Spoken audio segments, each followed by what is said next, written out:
2 días antes da moción de censura, o Goberno saínte anunciaba o acordo coa conserveira cerqueira para a compra da antiga nave emprazada en Bandourrío. Sen embargo, a nova alcaldesa atopouse cun expediente apenas iniciado. Carecía do informe vinculante de patrimonio e a solicitude de ocupación de dominio público marítimo terrestre fora tramitada ante a demarcación de costas do Estado, organismo que xa non conta con competencias en materia de ordenación do litoral tras o traspaso á Xunta. Que o 8 de agosto Costas lle dixo ao Concello de Ribeira que o órgano competente pasaba a ser a Xunta de Galicia con efecto retroactivo á data 1 de xullo. É dicir, ou non se leeron esta notificación por parte de Costas de Galicia ou fixeron caso omiso á mesma e enviaron, como digo, unha solicitude de concesión a un órgano que xa non ten ningunha competencia na materia. Polo tanto, nese momento solicitamos unha xuntanza coa Dirección Xeral de Enerxías Renovables e Cambio Climático, que é quen actualmente, pois, a través do Servicio de Litoral, ten a competencia para exercer pois este mandato ante o dominio público marítimo terrestre.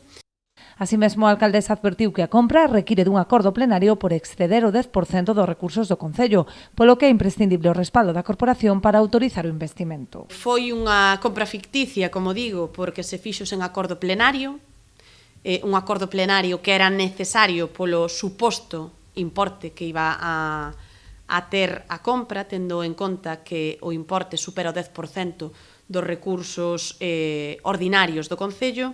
O órgano competente para poder aprobar esa compra correspóndelle ao pleno da corporación.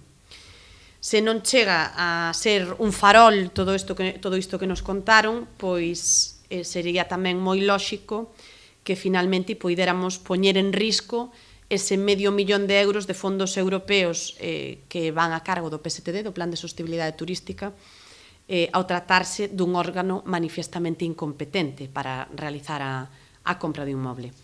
A pesar dos erros detectados no expediente, o actual Goberno xa formulou a solicitude de concesión pendente de resposta e conta co informe favorable de patrimonio. O obxectivo é darlle máxima prioridade para evitar a perda dos fondos europeos vinculados á compra e ao acondicionamento desta nave, enmarcada nun ambicioso proxecto para a recuperación integral do barrio de Bandourrío.